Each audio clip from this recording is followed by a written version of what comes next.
Welcome to Cash Plays, and now your host, Bart Hanson.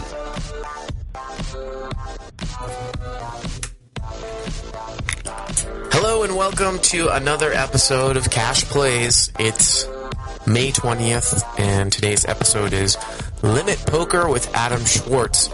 Now, the sound of this podcast probably sounds a little bit different because I'm actually using a backup recorder. This is the recorder that Barry Greenstein uses for Tips for the Bear on the Bear blog. As I left my primary recorder in Calgary, and it's hopefully getting FedExed back to me.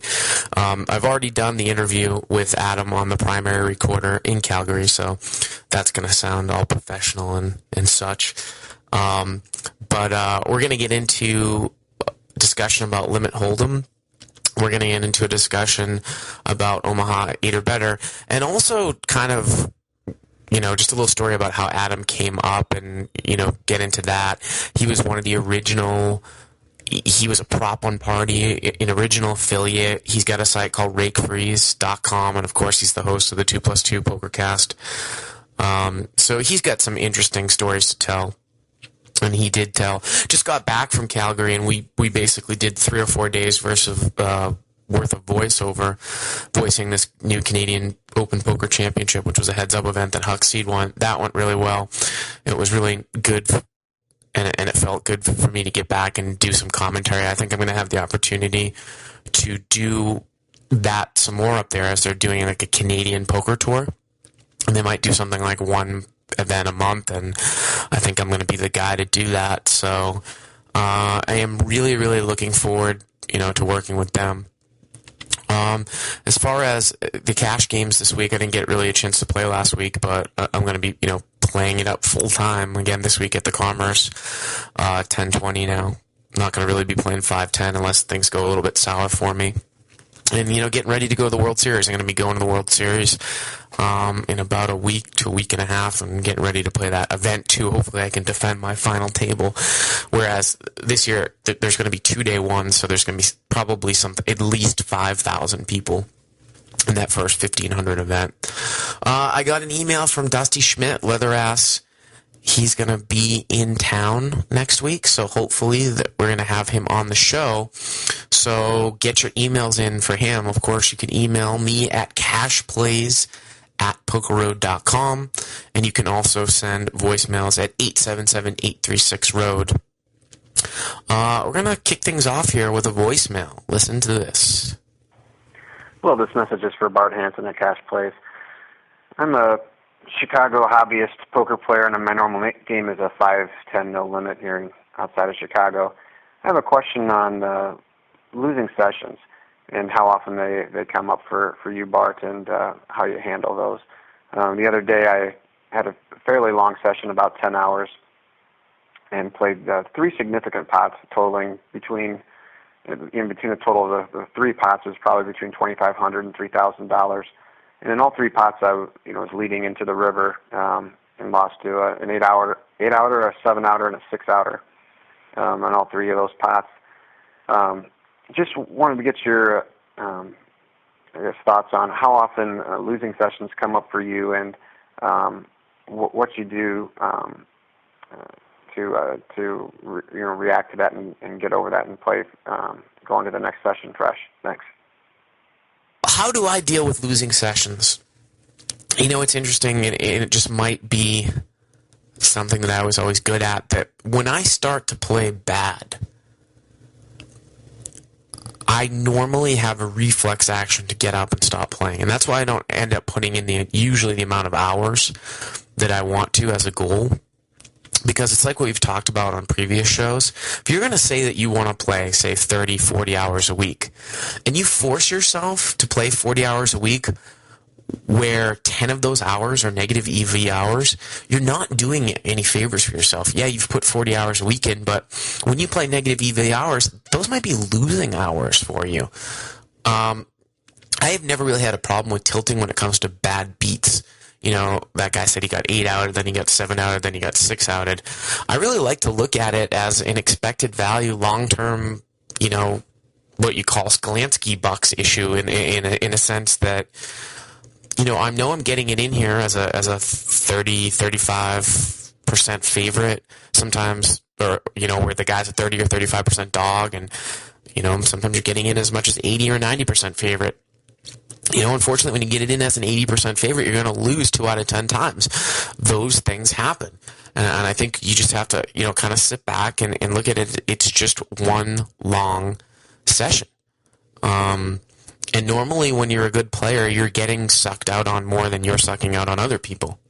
So, when you go through times when it seems like the variance, is running way ahead of your expected value, well, it's going to come back around in the long run, and I know it's tough when you play live. You just don't see that many hands, so it seems like it can go on for weeks and weeks and weeks, or even a couple months. Like for me, a month and a half at the beginning of this year. But again, it just comes around, and if you're constantly getting it in good, and you're constantly putting yourself in positions where you're taking the best of it, that's all really that you can do. And I would think that it would make people play even better. It makes me play better. I never really understood why people get upset when they get sucked out on and they go on tilt. Because if you're getting it in with the best of it, again, that's really all that you can do. I mean, Brian Townsend, he talked about it in the conversation we had with him. When you're getting, when you're deciding what to do in a hand, it's not necessarily that you're looking at what your hand is. You're not saying to yourself, oh, I have the nut straight. You're trying to make the correct decision with what the pot is laying you in terms of pot odds. Do you have equity against your opponent's range when you're making a play and you're making a decision? So when the cards are turned up and you've moved all in, or you have called, and you have the proper equity against his range, then again, you're just putting yourself in a position to win. Poker's not like chess. If there wasn't luck in it, it wouldn't be gambling, and there wouldn't be people that didn't do it for a living. If poker was absolute, then you'd only have the good players in there. So there has to be that facet of poker, that luck factor. And I just think that, if you're constantly getting sucked out on it, it might even be good, because you're constantly getting it in where you should be. And I hope that answers your question. Thank you very, very much for the voicemail. I'm going to read an email here before we go to break and bring Adam Schwartz on the show. This comes from Jim Holland. He says, Bart, limit 8 or better games, Omaha 8 or better games. In low-limit games, how far do you take a nut-low draw with a weak flush draw, facing a call and a re-raise in front of you in late position on the flop? Also, how do you protect yourself against being quartered? Well, thank you for that email, Jim. Now, the mistake that people make in Omaha 8 or better is taking a lot of heat with non-nut low draws, or even sometimes nut low draws, with no possibility of a high hand. Remember, in split pot games, you really want to be winning both sides. You want to be going for the low, and you want to be going for the high. You want to be going for scoop pots. Now, the beauty of lower limit Omaha 8 or better games, I think this is probably like 8-16 or below, is that if you have any type of high draw with your nut low draw, especially if you've got backup, I think you should take it all the way. Because a lot of the profit in lower level Omaha 8 or better games is the fact that people are in there not only not going for the high, but going for second nut lows. I mean, you're in there with a dry ace-3 and the board comes out, 5, 6, 8. And you've got ace-3, ace-3, queen-jack. Well, that's really not something that you should be in there with at all. Because you're going not for the nut low, you've got really no possibility to high. So if I've got a guy in there who's peeling off for bets with ace-3, queen-jack, and the board's 8, 5, 6, and I've got ace-deuce, 10-4 with a 10-high flush draw, well, that's a very good hand to be in there with, because you're extracting value from a guy who's going for the non-nut low, and your flush draw could be good, which I think leads this guy, Jim from Colorado, to the question is, how do you protect yourself from being quartered? Well, being quartered in limit Omaha 8 or better is really not that big of a deal, as opposed to when we talk about pot limit 8 or better, where it really becomes a big deal because you're putting basically your whole stack in there. But, in this case, when you're playing limit and you have any chance to go for high, I just wouldn't really be worried about getting quartered. As you excel and as you can advance and start playing, at a higher level in limit Omaha 8 or better, you can then realize in the river that you need to be shutting down and check calling instead of putting bets in with just the nut low, because you don't want to get quartered with an extra bet. I mean, sometimes you can figure out with the action that you're going to be quartered anyways, so you don't want to throw a bet out there and get raised. But if you have any type of high possibility with your nut low, especially if you got nut low backup, remember nut low backup being, if the board comes out, actually that 8-5-6 example, the low is already out, but let's say the board came out, 9-4-5 or 9-4-6, okay? So a hand like ace deuce 3 there is actually more powerful than ace deuce because you've got the nut low, but then if the ace comes or the deuce comes, the guy with ace deuce now gets counterfeit. But if you've got ace deuce 3, you still have the nut low. So again, if you've got any high possibility flush draw, straight draw, top pair with your nut low at lower level games, I really would be jamming it because I want to get value from people that have no possibility of high and who are drawing to non-nut lows. I hope that helps you out, Jim. Thank you for the email. We're going to take a little break, and we will be back with the host of the 2+2 Pokercast and rakefreeze.com, Adam Schwartz. Stick around right here on Cash Plays. Cash Plays.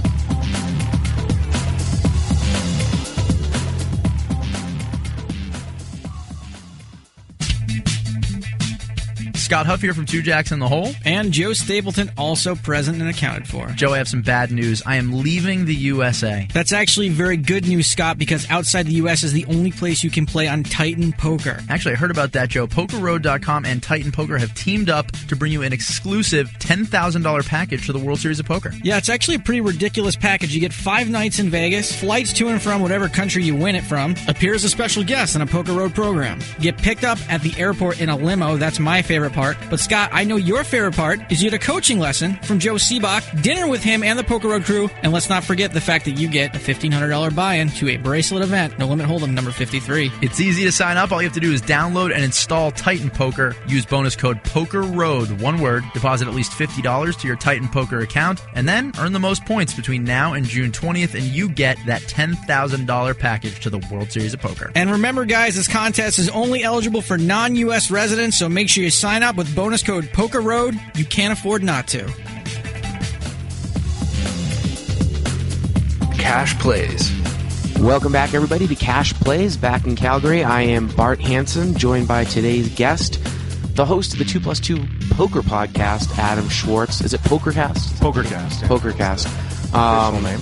And you're in the rakeback business as well, rakefreeze.com, Yeah, right? I own rakefreeze.com. When I started, or actually when Mike Johnson and I started our original poker podcast called Rounders, the Poker Show up in Canada. We started, 3 years ago now. Yeah.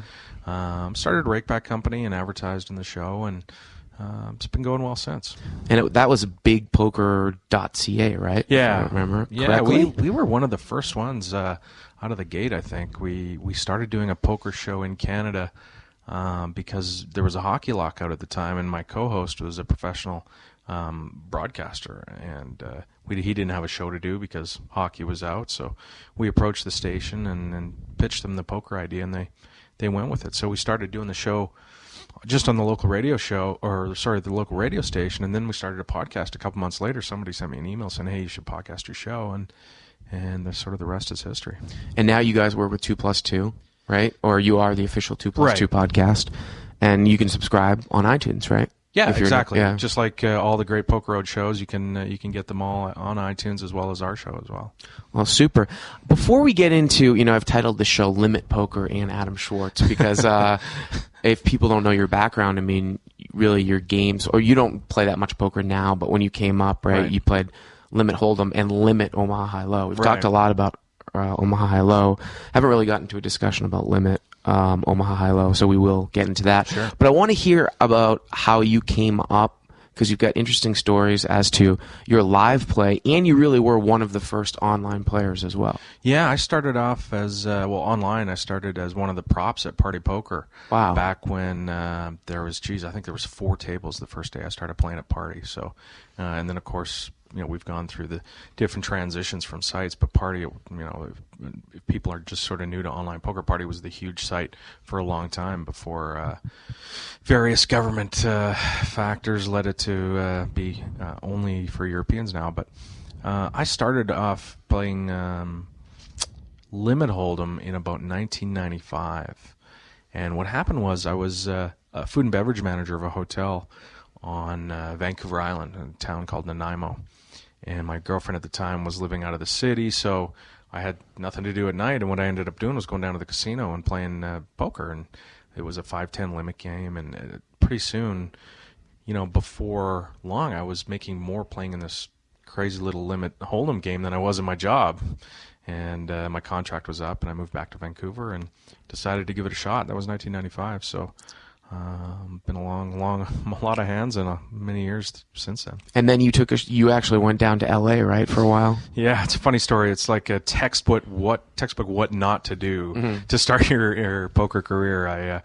I played in the local games in Vancouver, and everybody kept telling me about this place in LA where you could play poker, and there was hundreds of tables, and of course we had 1 game or 2 games, and we knew everybody, and it sort of got old after a while.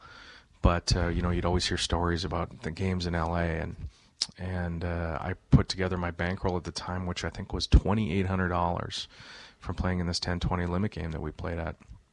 And I thought, well, I'll drive down. I'll just hop in my car and drive to LA, right? I mean, what could go wrong? So a friend of mine decided to come with me, and we stopped in Seattle on the way. And we played in the 2040 game, which was twice as big of a game as we were used to at the time, and I lost 1,100 in that one game. Oh, so just 1,100. Yeah, just 1,100. So now I've got 1,700, and any sane individual will probably turn around, drive home. But we decided that we'd give it a shot, and we drove down to LA in my old beat up minivan, and ended up at Hollywood Park. Started playing there on the $1,700 bankroll. And amazingly enough, didn't go broke. And I stayed in the hotel for 6 months in LAX or the Crown Plaza. And just played 15-30 Hold'em every day. And the games back then were, they're good now. Like, you go play 40-80 at the Commerce. It's one of the best games in the world, as everybody will tell you. But the 15-30 game might have been better at the time. It was just really, really a crazy game. And, some of the big-name pros that you see out there today, we all started in those games in sort of the mid-late 90s. Who did you play with there that was interesting? I played with, I played with John Fan every day, and Kenna was there a lot, Kenna James. Just so many that have gone on. Amir Vahidi was in the games all the time. Hollywood Park was, there was probably 12 to 15 games every day up there in the high limit area. So really, definitely 4, 5, 15, 30 games. Right. Yeah, and then probably 2 or 3 20-40 games. Always the 40-80 game at the time was the best game in the world. There, I think there was 2 or 3 40-80 games, and once in a while a 75 game. But they also had a 5-5 pot limit game. That's right, and that was actually the original game that was closest to No Limit, and it only went on there, right? Right. It was the only game in town, the only pot limit game. It was hosted by Ron, and I can't remember his name, but it was a 5-5 pot limit game, and I dabble around in that, and it was a lot of fun, and some crazy days in there with Mike Caro, the Mad Genius, would play in that game all the time, and he's nuts, of course. But some of the great players who nobody's probably ever heard of because they're cash game players, but a lot of the great players at the Commerce played in that game, that play in the biggest No Limit Hold'em games there now. Yeah.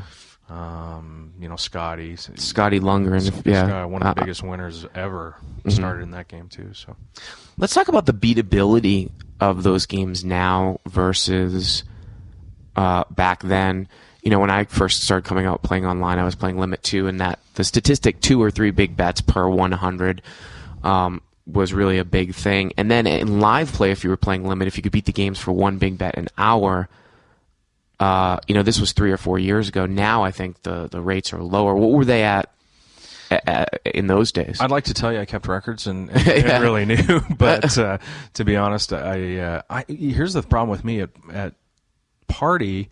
I downloaded Poker Tracker, but I played so many hands back then. Like, these guys now play way more hands than I played. Right. Back then, I was probably one of the biggest volume hand players at the time, and I overloaded Poker Tracker on my computer. Oh, they probably didn't have that sequel. This is the early days. Right, and right. Of course, the laptops aren't near what Right, they were right. they were now, and it just got to be a point where it was almost useless for me, Poker Tracker, and so I stopped using it. But the games back then were unbelievable, especially the limit games.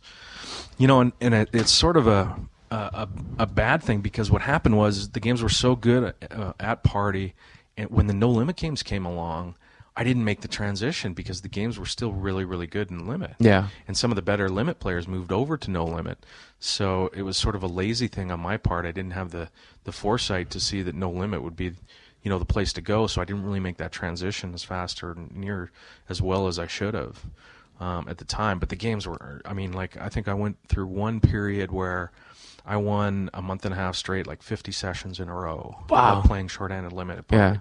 Yeah. But that was also some short-handed Omaha high-low split, which nobody could play at all at the time. Right. So, it was just almost like free money basically for a long time. And how do you see the games now compared to back then? I'm going to obviously think that they're tougher. From my standpoint, the live no limit games have become tough to the point where you have to be really good to always be consistently win the game. But say the 4080 at Commerce or some other 2040, how does that compare to say back then, or maybe 2-3 years ago before the poker boom? Well, I would say that the Commerce still has a wide range of guys who like to gamble, especially in those 40 and even the 60 game, the limit hold'em games. I've stuck my nose in the 100 a few times. They seem to be a lot tougher. They're sort of full of a lot of the grinders that don't want to go down and play 40-80 and maybe make a little bit more, but because they'll be seen playing 40-80 or something, right? Yeah. So the last few times that I have gone down to the Commerce for tournaments or the LAPC or what have you, the 40 games have been really, really good. And if you're a limit player, that is a game where you can make a lot of money if you want to spend the time and invest it and go there and play. You got to put up with a lot of miserable people and a lot of guys dealing or abusing dealers and such. But the 40-80 games I think are still really, really good. Let's get into a little bit of limit hold'em strategy. Now, some people don't know that I came up as a live player at the Bike where I was a prop. So I was playing in 20-40, 30-60 limit games. That was kind of my first foray into those games. But the one thing that I realized at the mid-levels, and usually against people, and there were very, very few pros that someone can actually play 20-40 for a living. Right. You have to beat it at a high rate, and it's just so you're usually mostly not talking about pros, but talking about check raising, and especially with the recreational players. When I was check raised on the turn, let's say I raised it with aces or kings, and the board came out 9 rag. I bet, the guy called. The turn was a 10. I bet, and the guy check raised me. It took me a while to figure this out, but one pair was never, ever good. Right. There is nobody sophisticated enough to make a check raise bluff and limit hold'em to a guy who shows strength like the preflop raising flop at turn. You just don't see. Online's different. Okay. If a turn card comes online and puts some sort of weird or a big draw, like if it's a like you said, 9 high flop at 10 comes in the turn, maybe the same suit. Right. Now there's a open and a straight and a flush draw. Now guys will check raise you with Jack Queen there a lot. Right. Live, it never happens. Right. Absolutely right. Yeah. You just don't see the sophistication in the live players. So did you find yourself folding in those spots? Is that a pattern that you found too? Player dependent, but the problem is because they're unsophisticated enough players, if they peel with like ace 10 in that situation, and a 10 does come on their turn, they're going to check raise you as well. Oh, really? With ace 10. Yeah. I'm not sure the games you probably played in maybe a bit tougher games than I did, but online, I think you can make that laydown sometimes. Live, it's pretty hard because they're not sophisticated enough to check raise with a bluff, but they also don't really understand the value of hands. So they think they've made Queen 10, they've turned into top pair, thinks it's a big hand. One of the other things that I started doing at the end, this is like right before I went into No Limit, there were some props that we played against each other hard because I didn't like them, and others we didn't. And the ones that I didn't like, I realized that normally, like if a prop check raised you on the turn, you were no good, so you'd fold. So, let's say the guy raises it up, and I call, and I hit a set and I check raise the flop and he 3-bets me, so I know I know that he's got an overpair. Instead of check raising the turn, right, I actually check raise the river. Oh, because he's going to bet. Yeah, because he's going to bet. So check raising the river. Did you use that into your arsenal, or did you ever see that in those games? I'll tell you what, in Limit Hold'em, I tell this to a lot of people, I almost never slow play. Right. Like zero. If I'm check raising on the flop, it's generally a huge hand, or in the specific situation where I'm in the blind and I flop top pair on a ragged board in the blind, and I know the preflop raiser is in late position and I can narrow the field by check raising instead of leading out on the flop, I'll do that. But if I flop a set, generally I just bet out. Right. Because in Limit Hold'em, especially online too, because they're so hyper aggressive, they just almost never believe you. And that way you can also do a lot of weak leads, like on the if you're going to fast play your big hands, it allows you to pick up pots with weak leads on turns, like you'll donk bet into a guy. I use the donk bet a lot, so but to do that you got to be ready to fast play all your hands. So I mean, if I check raise the river, I backed into the nuts somehow or another. There's no way I flopped a big hand. Right. It's just got there kind of like a pair and backed into a flusher. To talk about value betting the river a little bit too, that was one of the things that I noticed of some of the players that weren't that good, that they would miss huge value $40 value bets, right? You miss a couple of those per hour. Right. Jesus. It's over, yeah. How would you determine when to make a bet? Would you ever bet with a very, very weak hand when you knew the guy had an ace king? Absolutely. Yeah. If the classic spot of value betting, and especially online, is if a guy raises it up and you're fairly confident he's got some, if his raising range is really wide, so a lot of his range is ace high hands, and you flop top pair with like 6-7 off or something in the big blind, and then check raise the guy on the flop, he calls, now you bet the turn and he calls again. When a blank comes, you can guarantee yourself he's got ace king or ace queen or something where he's going to call you down because maybe there was 2 hearts in the flop and he thinks he's got a flush draw, right? And then so on the river it becomes almost a really simple value bet if it bricks off, like if a 10 rolls off or something, right? You can value bet third pair. Right. But if you're in position and you're playing against weak players, you're talking about live games? Yeah, I was, yeah. So if you're playing remember that they're not gonna call you as light in a live game as they will online. So you got to be careful, but you really got to know your opponent. If you can watch, everybody always says when you're not in a hand, watch everybody how they play the hand.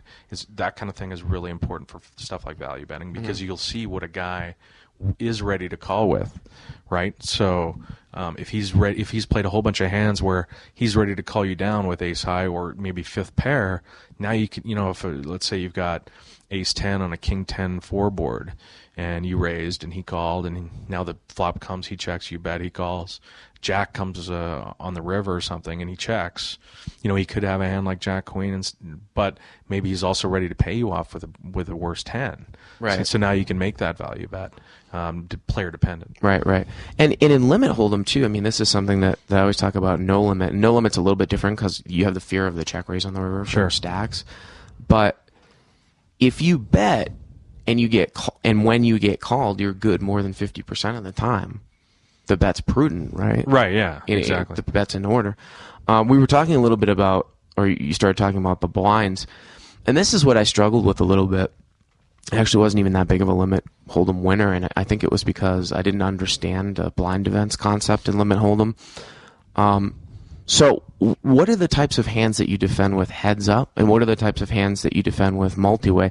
And when you're heads up and a guy raises and it's just you're inherently getting 3.5 to 1, right, on that call, right?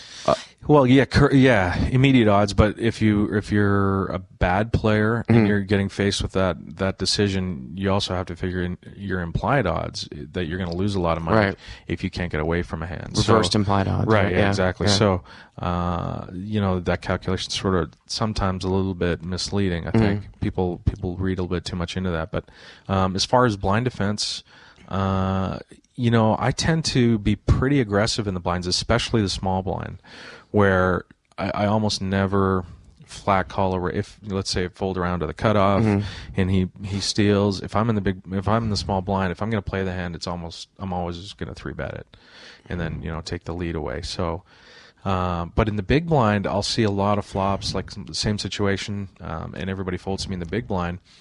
Heads up, I'll play a whole bunch of hands, I think, if I think I can outplay the player, and if I think he's a straightforward player and I can take the pot away from him. If he's a nutcase, it's a bit strange, but your odds with sort of medium trashy hands kind of go down, I think, because what happens is you can't get away with making a move on the guy. You've got to actually produce a hand. So I'm more apt to play cards that I think would have been dominated if that player's a good player. So let's say it's a good player that raises up and I've got a hand like Queen 10.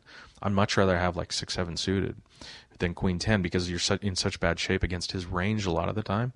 But if it's a bad player, I'd much rather have the Queen 10 because I think you're ahead of his range a lot as well. So it's a bit different how you perceive the player. So against good players, sometimes you'd even fold a hand like a Queen 10. I'll fold Queen 10 but call with 5-7 off. Right.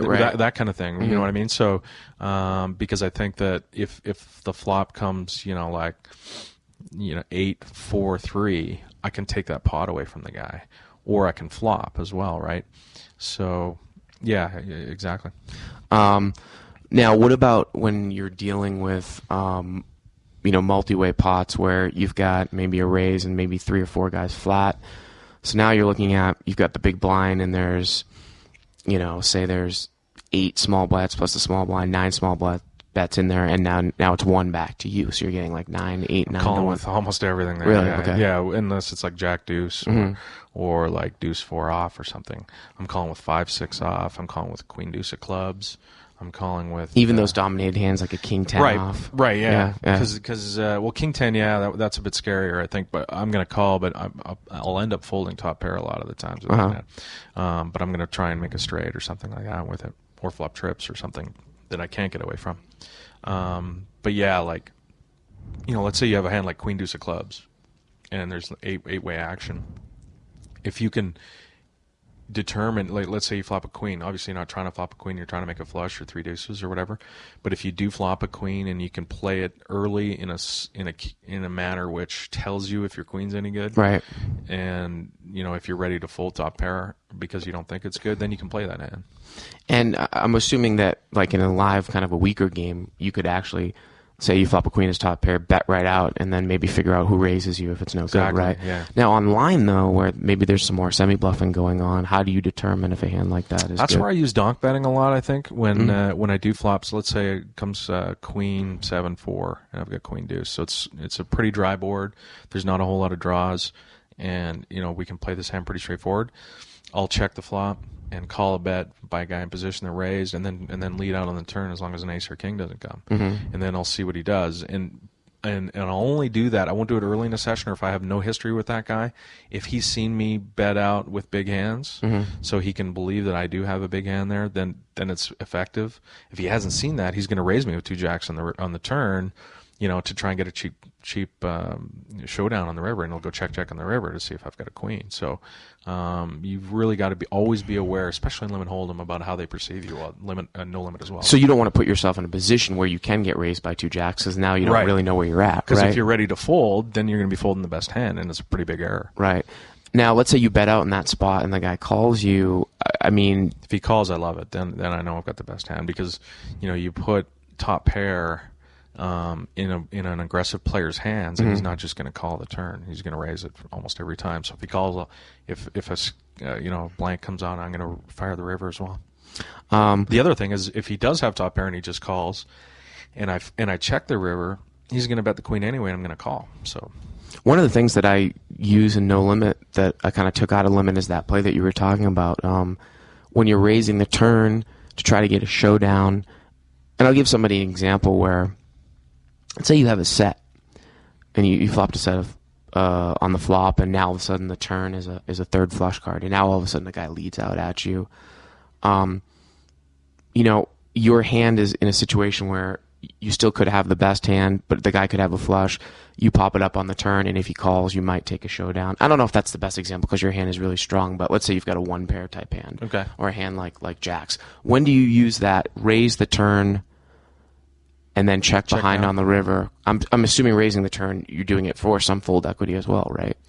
Yeah, but generally when guys donk out on the turn, they're not going to fold for that bet. It's almost always a hand or a draw, so it's not air almost ever. So I think I use it a lot of the times if I have a pair and a draw type hand. So if I've got a bad kicker, then I'm generally just going to call. Like, let's say I got top pair with a bad kicker. I've got queen 10 on a queen high board on the turn. And he fires, and I'm going to call him down. Then I'll just call in the river, and if he checks the river, I'll bet as well. But let's say I've got queen 10 on a queen 8-9 board, where I've got a pair and a draw, and I'm going to call down, and he donks the turn. Well, I'll raise the turn, and then if I hit, I'll get an extra bet in on the river. Right. How about in this case too? And this was a play I never utilized until I found out about it afterwards. Let's say you're in a multi-way pot on the flop and you're in early position. Let's say you flop a set, and it's a draw-heavy board. There's 6 or 7 people in there. You've got a set of nines, and the board comes out like 9-5 deuce with a couple hearts. You weren't. I'm trying to think if you would be in a spot where you weren't the pre-flop raiser. Let's say that if I flat, yeah, maybe you flatted with nines. But let's say that a guy now leads into you. Now, before I would always raise that spot, but now I've been reading stuff where they say that sometimes it's even better to call so that you can bump it on the turn, not as a slow play, but to actually be able to drive the other draws out, so that you can actually correct odds. Yeah, exactly. Draw, yeah. Again, I in limit hold'em, back to the thing, I almost never slow play. So the problem is, let's say somebody raises under the gun, you got nines, and you flat call, and a couple other people come along, and now it comes 9-5 deuce 2 hearts. That's a different sort of texture, I think, than a flop like 8-9-10 or 8-9 jack or something like that. 9-5 deuce, I'm a little more apt to just flat call the flop than if it comes 9-10 queen. Then I'm going to raise for sure. But I think I'm okay to give people odds to draw to a gut shot or even a flush on the flop and to try and trap them on the turn, or maybe somebody check raises with a draw or something. Like, let's say the pre-flop raiser bets, you call, some of the other stragglers check raise or raise it up or get involved. Now you can make it a bigger pot. Now, when you're playing short-handed, because obviously I assume when you're playing long-handed, especially live, you're tight for the first couple positions. Yeah. Right? But when you're playing short-handed, in limit, now in no limit, I think this is where a lot of people go wrong. In no limit, suited connectors have a lot of value, especially stack size. But in limit, are you ever flat calling with suited connectors? No. Short-handed? Yeah. No. Yeah. Almost. No. No. I mean, here's the thing about limit hold'em, like you're talking about six max games type thing. Yeah. I mean, the problem is if people perceive your range as being really, really wide, your raising range. Obviously, if you're first in the pot in a six-handed game, you never limp. I mean, it's just bad play. I don't think there's really, there's not too many absolutes in poker, but I think limping, first in a six-max game almost is never incorrect. So, but if you raise a lot and people perceive your range to be really wide, what happens is good players will start 3-betting you with ace-9 off or some sort of hand that you don't want, that you're up against, and they've got position, and so you really want to be careful. So I would say it depends the players you're with. If you can get away with raising a lot of hands, then throw in your 6-7 of clubs under the gun or something. But if you're playing in a game with some tough players that can recognize that pretty quickly, I'd stay away from it. One other last question before we move over to Omaha High-Low. Actually, I think I saw a training video on one of the sites. I think it was from Schneid, so it was on Card Runners, where he was talking about limit hold'em. And, he was peeling on flops where I would fold. And it started to make me think, maybe I should be keeping a running total in my head of the amount of small bets in the pot, because, you might be in there 5 or 6 way action, and you don't flop anything. Right. But there's 12 small bets, and it's one small bet to you, and you've got maybe an overcard and a backdoor straight draw. I mean, at what point, where is the line, I think where you're peeling on the flop? That line really depends on your comfort with playing those type hands. I think probably you and I think a little bit similar in that I don't want to say we're a lot tighter than some of the newer players, but it's almost true. It's funny, I watch my brother, who's 22 years old, and he's been playing in the 100, 200 games with stars with guys like Schwartz, and he plays six-handed all the time. And he's a great story, because he's from the video game generation where, when he was a kid growing up in his, 15, 13, 14, 15, he'd play video games 8 hours a day. So, online poker is just another video game. So, and when I watch him play, I just, my head shakes a lot of the time. I go, wow, geez, I don't understand that play. It's high variance. Yeah. It's a play where, you were saying with Schneid's, with a backdoor draw and one overcard or something. So they're prepared to play a real high variance game, where I'm more comfortable, playing in my style, having people fear me a little bit more than if you start doing that a lot of the times. I think what happens is players will try and isolate you a lot, especially if you're gonna do that. But if guys like Schneid's or my brother or whoever else are comfortable with that, and are ready to counter that, then they're counteracting the other player. But I think I'm more comfortable playing my style. Well, I hope everybody enjoyed that limit hold'em short conversation. Now on to one of my favorite games, Omaha High Low, and we've talked a little bit about PLO 8 or better, but we're gonna try to keep this to a limit conversation. And Adam, I've been playing this game for a while, and I played it at the 100, 200 level at Commerce. I play it online a ton, and I still struggle with blind defense and Omaha High Low. When I'm supposed to call heads up, it's the same question in limit hold'em, and when I'm supposed to call in multi-way pots. Can you address that a little bit? Wow, that's a tough one for sure. Yeah, the reason you struggle is because it's a really, really difficult subject. I don't think anybody can really answer.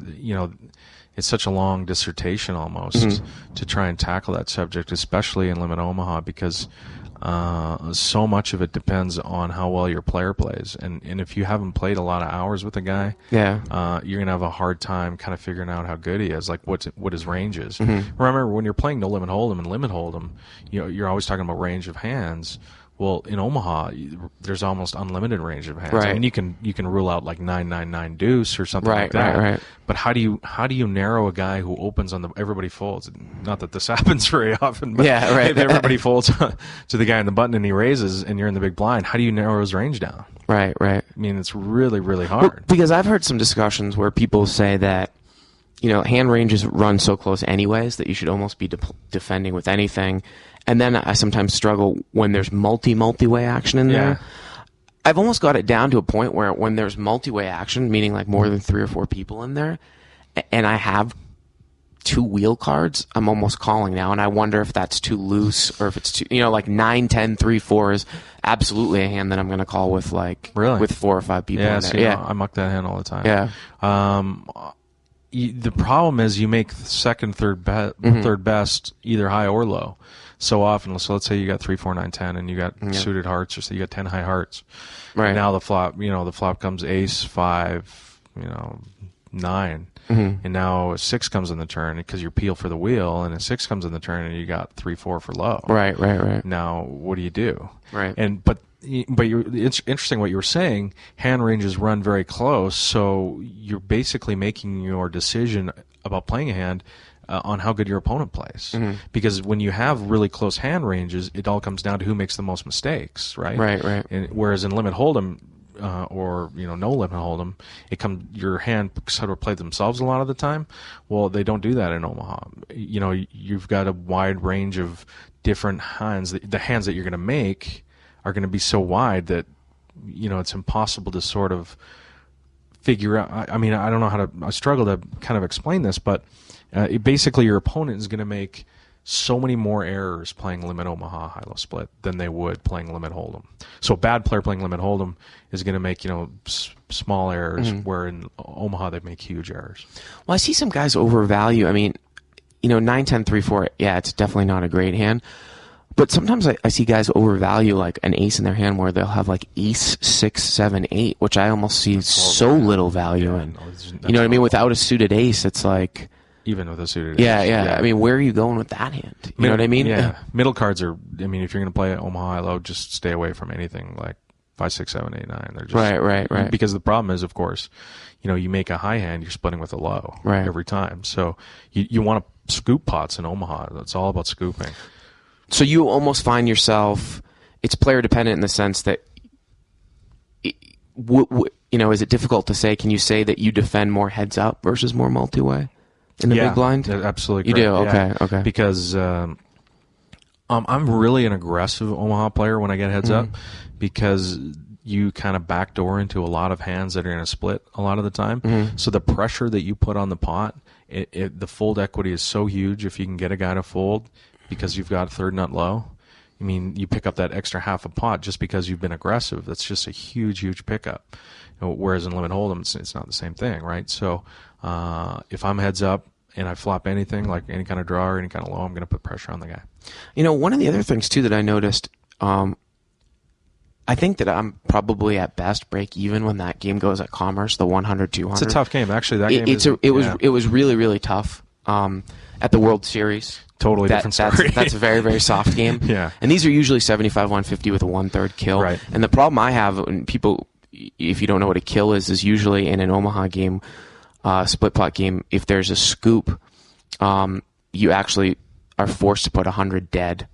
And it's a kill button. And I really did not like that structure because I think it just puts you at such a disadvantage. I'd rather play straight 1-2. But you should like it, because what it does is it makes the bad players, forces them to play a hand like Jack 9, 3 deuce. I guess. Know what I mean? Yeah. And for 100, and they'll call the extra 100 every time. The problem is there weren't that many bad players in the game. Oh, right. Yeah, exactly. At the Commerce, it's not good. Right. World Series, it's good. Yeah, the Commerce was not good. Yeah. But I think part of it, and the other thing too, is in these tough games that I realized was that it affects how you play the game too, right? Yeah, they have a 30-60 1/3 kill to a 40-80 that I had played the last couple of years, and that was usually good, and I usually could beat it. But my style it's almost like it's very, very good for tournaments. I mean, I made the final table of 5,000 because I play so disciplined in the sense that if I'm not flopping nut draws one way, I'm usually dumping it. But what I found is as you move into tougher games, that was actually a losing strategy where I might have second, third both ways, and I was folding it where there were maybe a bunch of bets in there. Right. And I made it one way, and it was actually profitable for me to call, and I ended up folding. Right. That's why you see in Omaha, like you'll see a bet and 3 calls in the river a lot of the time. Yeah. Because guys will make second, third nuts, and they'll end up splitting it. Right. Like there'll be a bet, 2 calls, and the fourth guy calls will end up splitting the pot. Right. Whereas in Limit Hold'em, you'll never see that, right? Right. Guy bets in the river, 2 guys call. The last guy, if he calls, he's dead. Right. If he's not raising, somebody else won the pot. But in Omaha, it's different. Yeah. And talk about peeling. Like there's and I guess this is the other question I wanted to ask you is, do you ever keep? I think I asked you in Limit Hold'em, but it wasn't addressed. Do you ever keep a running total of the pot size in your head, or is it? I think it's instinctual, really. After a while, I probably used to, like when I first started, but I think you just sort of get a feel for, every time you play a hand, you just sort of, as the hand goes, as you're watching all the players call and fold, it's almost like an instinctual thing where sometimes I'll stop and look at the pot and think back. If let's say I turn a flush draw or I have a flush draw or something. I'll stop and think, well, geez, how much is in there? How much is going to be in there? But it takes like a second or two to really kind of figure out. And, you'll probably make close mistakes one way or the other, but at the end of the day, I think it washes. And let's talk a little bit about tournament, Omaha, high-low. When you say you've called with a hand like an ace, deuce, queen, jack with a suited ace, and the board comes out, 8, 5, let's say 8, 5, 10. So you've got a naked nut low draw and a gutter, and maybe like a back door or something like that. But you only have maybe 10 big bets left. Right. Do you move on there? You're definitely tighter, right? In tournament Omaha. Yeah, I think your style, like you were talking about before, is probably better. I think my style is probably better for cash games. I've had a little bit success in limited Omaha tournaments, but I think my style's probably better for cash games. I think I'm more apt to get involved there and try and win a big pot. Right. Because it's one of those situations in tournaments where I like to get. It's not the same, obviously, as no limit hold'em, but if you can get a stack and you can play a lot of hands against people, you're going to put the fear of God in them, because a lot of them are going to play really, really tight. So you can steal a lot of pots, where if you've got 10 big blinds left and you're trying to steal pots, you're going to go broke playing, right? Because people call you down and they'll end up winning with like third pair because they called you with nut low. Right. And you're out on a limb, right? But if you're being a little more aggressive and getting people to lay hands down because you've got a lot of chips, you're going to do better. So I'm more apt to get involved with that hand if I've got some sort of backdoor draw. And obviously if the ace deuce comes, I'm going to call down, but I know I'm going to be quartered a lot. Right. Let's talk about ace deuce and talk about the unplayable hands that sometimes people get involved with. First off, actually, what do you think about point systems for people that haven't played like Omaha High Low? When I started, there was a point system called the Hutchinson point system, I think. What you're talking about. You do, yeah. That I actually used, and I actually found it to be pretty good. It's really good for basic stuff. Yeah, for basic, and you guys can Google it, and it's right there. Preflop standards. How important is your hand preflop, say at the lower levels versus the mid levels versus the highest levels? I think you're probably more important at the lower levels because you're going to have a lot more players involved in the hand, and it's going to be sort of ABC. But as you get higher in limits, where players are going to play second, third nut hands really aggressive, you're probably okay to play some more hands if you play them well, and get involved and pay a guy off or check raise bluff him or whatever you're going to do. But if you check raise bluff a guy in 1-2 limit hold'em, he's got the nuts a lot of the time because there's been 7-way action. The person who gets involved has got the nuts. So good luck trying to get him to lay his hand down. Right. Say I'll give you an example of an offsuited ace deuce 8-9. Right. What kind of power does that hand have? Are you sometimes dumping that hand to raise? That's actually not too bad of a hand, because what happens is if it does come gin for you, like 6, 7, 8, where you've made nut low nut and a 10 rolls off or some sort of hand. 5, 6, 7. Or 5, 6, 7. So you make gin. But if you've got like ace, deuce, jack, 7, and I see this constantly, even if the ace is suited, or I see people calling like 3 bets cold with king 9, ace, deuce. You know what I mean? Or jack 7 or jack 8 or some kind of weird hand that almost never makes a high hand. Yeah. So it's actually you're looking at the value of the actual other two non-ace deuce. You're looking at the value of the high cards, right? Yeah, I mean, your ace deuce sort of, you understand the implicit value of that. Right. It's the rest of the hand if you can make a scoopable pot with it. So if a tough player opens, you might be just dumping like an ace deuce jack 7 totally off. I cold folded under the gun. Yeah. You don't even get involved. No, that's done. Yeah. If ace deuce 8-9, I'm going to play. I might limp with it.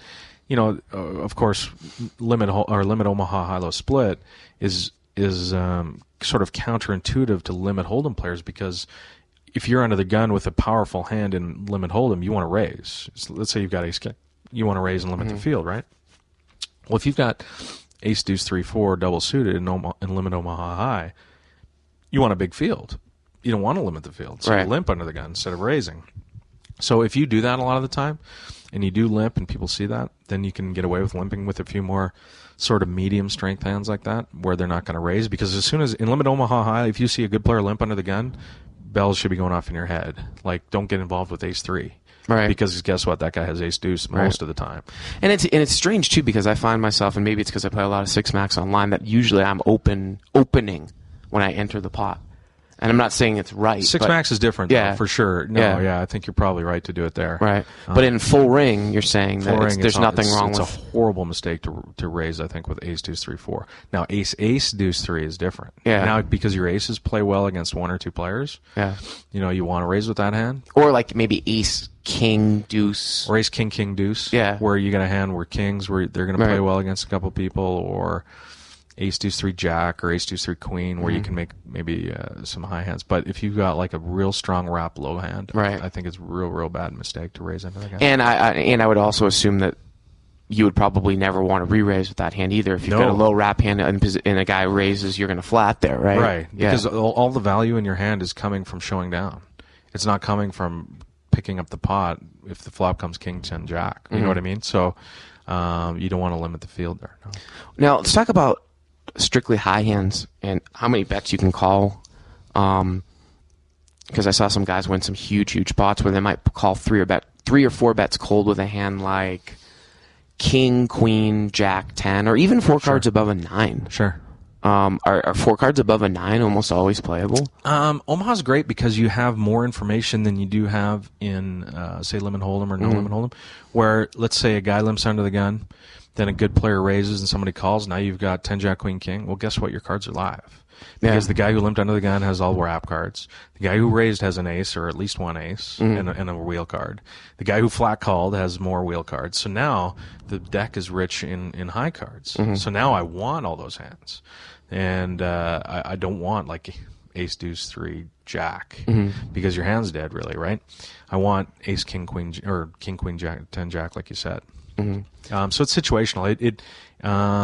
You don't want to. I don't think you want to limp under the gun with it, like in a good game. But in that spot where there's all kinds of action before the flop, and then you've got 4 high cards. Well, I like your hand. Yeah. How about the power of like having what I guess you can call it a stiff ace or naked nut flush draws? Are you the type that sometimes will, if you got a naked ace of spades and then a third spade comes, you're gonna try to represent? Yeah. On a high only board maybe, but because if it's there's already a low there, then you're getting called by lows, so you're really kind of defeating the purpose. But I'll definitely make that move with a naked ace on high boards where I know a good player isn't going to call me. Again, it's player dependent generally. And you can usually, if you think that the guy is raising with like obviously an ace up and down hand, are you making moves at high pots even sometimes when you don't have anything, like maybe out of the blind, like you've defended? Oh yeah, that's or it comes out like queen. Because again, I see a lot of very sophisticated players actually taking pots away, and that's where a lot of the money.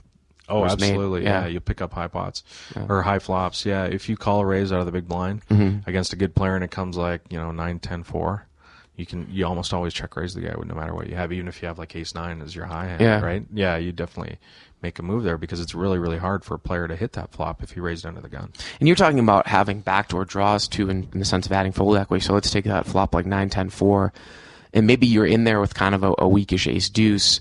So you ace deuce and maybe another low card. So a lot of the time you might back into or you turn your hand into a bluff. Is what you're saying? Yeah. Well, you're turning your hand into a bluff, but some of the time you're actually going to chop half the pot anyways, right at the end.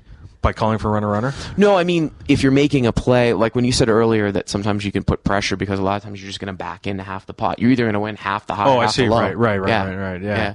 So, sorry, what was the question?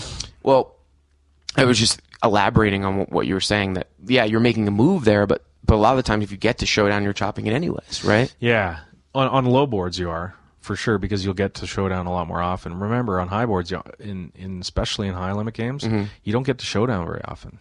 I mean, one guy will show enough strength where on the 9-10 flop, 9-10-4 flop, where it almost gets bet, raise, call, turn is like another 9 and check fold almost.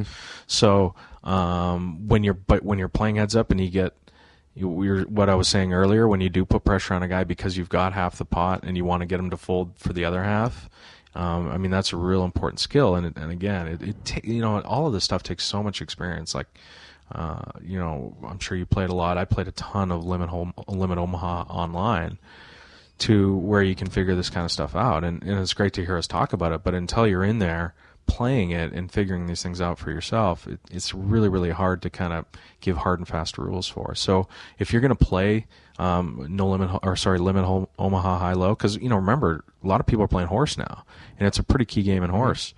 So, if you're going to move over there and you're going to practice, just try and do a whole bunch of different things.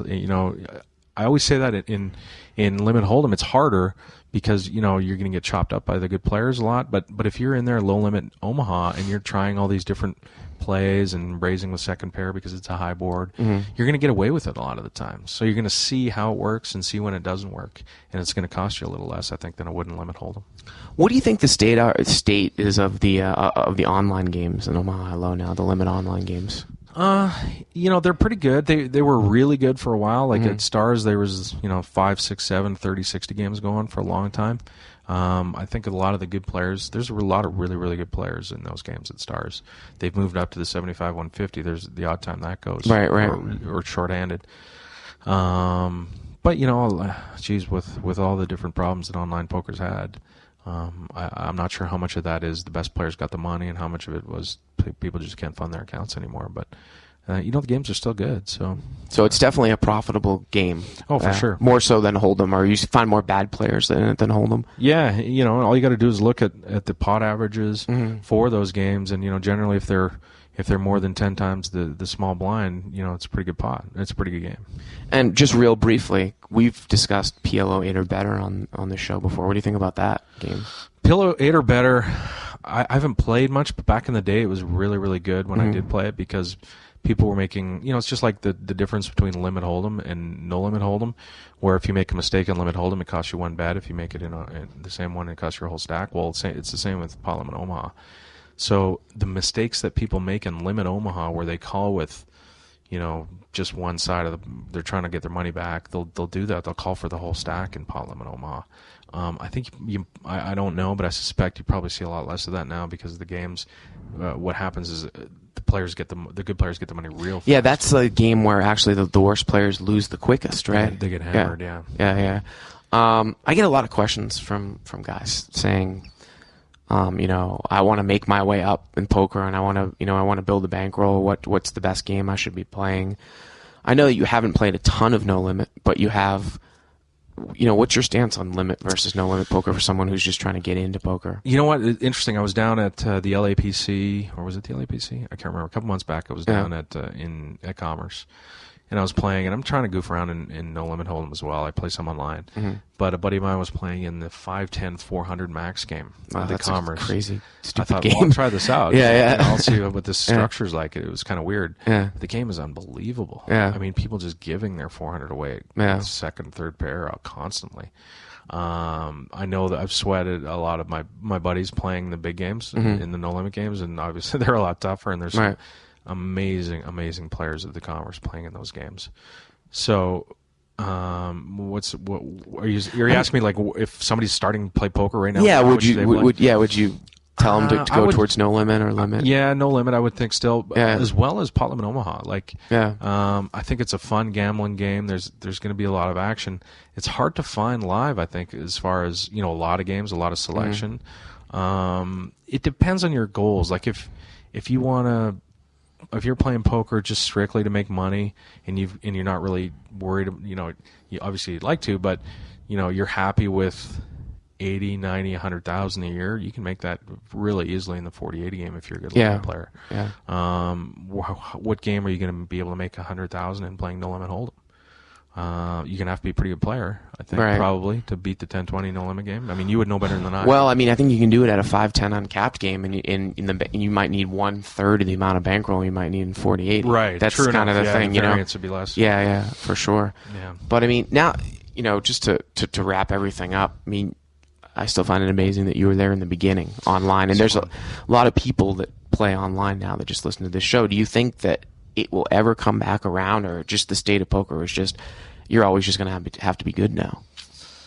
I think it'll come back around. I think I don't know what form it's going to be in. Like maybe when the government does. I mean, I'm no expert in it, but when the government does turn around and realize that there's a lot of money out there that they could be picking up, I think what's going to happen probably is there's going to be a shift to Harrah's.com or Bellagio.com, and they'll have poker maybe eventually. That's sort of the feeling I get, and once that happens, a lot of people will have the confidence to be able to go in there, withdraw, and you remember the marketing, the different marketing outlets that those places have are much greater than what are available now to the poker sites. The vertical marketing that Bellagio can do or Harrah's can do is staggering. So if that happens, it'll be good for players. It'll be bad for the poker industry, for sure, because the players will have a huge player base, I think, again, but they're probably going to get raked pretty hard, and there won't be things like rake back and different bonuses and different things like that will probably go out the window. You might get a free room at the Bellagio for a weekend or something if you play for a year, but so I think the whole landscape's probably going to end up changing at that point. If that doesn't happen, and we get this influx of players from the rest of the world, like I was over at the affiliate conference in Macau, and attended a lot of the conferences there. There's huge challenges, and everybody's like, well, we're still waiting for this. Well, it's not. You don't just snap a finger in Asia and have all these players start playing poker. First of all, it's not in their culture like it is with ours. They've got different games like Mahjong and Go and different other games that they play. So you've got to, first of all, you got to get that hurdle. Then you've got all the different government hurdles that they've got that are much greater than anything we've faced before. So it's just different. Will it happen? I think eventually it will happen. I don't think it'll happen to the degree a lot of people think it will, as far as the Asian market. But once it does happen, we'll have a big pool of players again. Well, let's say that American thing does go down, where the land-based casinos own licensing. I guess I don't know. Maybe it's just that I'm not convinced that will add that much of a new influx of players. I mean, people look to that like, well, when this goes down, we're going to have all these things. But I didn't even thought of what you thought of, in the sense that you're not going to have any of the bonuses or the rake back that you have on some of the sites. And even if the player pool increases by 10-15%, does that really do anything compared to what it is now? I honestly think it'll be the player pool will increase 100%. Really? Yeah, okay. with those kind of opportunities. I'm not a marketing guy or anything, but you can imagine with the access that Harrah's has to advertising, to funds to advertise with, obviously, and outlets to do it, and are things that the poker industry's never had access to.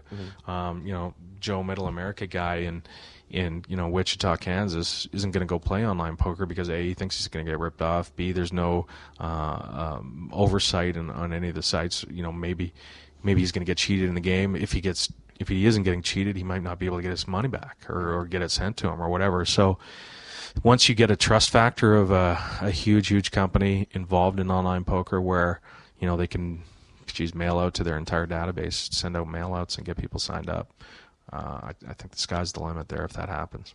Well, Adam, I really enjoyed having this conversation with you. I want to wrap things up because I know you got a golfing date with with the director of the show that we just did. I mentioned it earlier on the show. Adam and I, we came up here a couple months ago on the second show that was titled In Canada.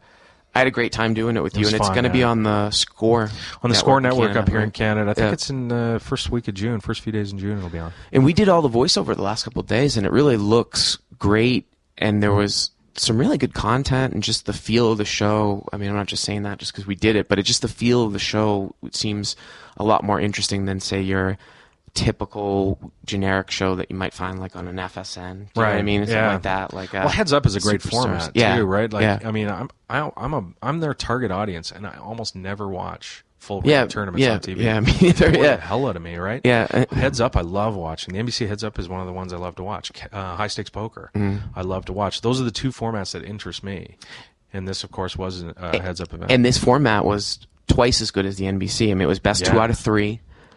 Huge, really deep stack. It made it hard for us when we were doing live commentary because it took so damn long. But ridiculous. Yeah, but each match might take 4 hours, but it was a lot of fun. RakeFreeze.com, again, you want to plug that? You were actually one of the original sponsors on BPS. I was the very first sponsor on Poker Road. RakeFreeze.com. It was, it's obviously being in the industry, I saw quickly that that's going to be a great site, and obviously Barry and Joe and yourself and everybody involved. I knew that that was going to be quality. Poker Road, of course, was a great show, and I knew right away that was a good place for me to advertise. So if anybody doesn't have an account like on Cake, if you're looking for a new place, if you're American and you're looking for, say, new sites, the sites that you can play on are what? Full Tilt, PokerStars, Cake, couple of the small Absolute ones. UB, which are the same. Yeah. And am I missing anything else? Poker Nordica. There's a couple others out there that Americans can play on, some different smaller networks. So if you're looking for maybe a new network, head over to RakeFreeze.com because you're going to be able to get rake. Yeah, like Cake Poker, for instance. We had a contest last month where we sent one of our players to the Playboy Mansion, to the celebrity tournament there. Cool. And this month we've all new signups and current Cake signups are going to get a shot at a $1,500 World Series seat. So we do different things every month to kind of add value to the rakeback. Well, Adam Schwartz, thanks a lot for coming on the show. Thank you, sir. It was a pleasure. Thanks for having me on. That's going to wrap things up. Again, I have preliminary confirmation that I'm going to have Dusty Schmidt, Leatherass, on the show next week. How's he going to come on while he's playing 63 tables at Well, once? he's got family in Newport Beach, California, so Okay. I might actually take a little trip down there and That guy have a is- conversation. He has the drive of Yeah, well, 10 players. I've never seen a guy with more, and he doesn't get burnt out. I just don't understand it. well, we'll see. I'll see how he looks. It's been a couple of years. Been doing it for a while. He's going to be Jeez. bug-eyed. He Yeah. seem like that. So thanks again, and we will see you next week.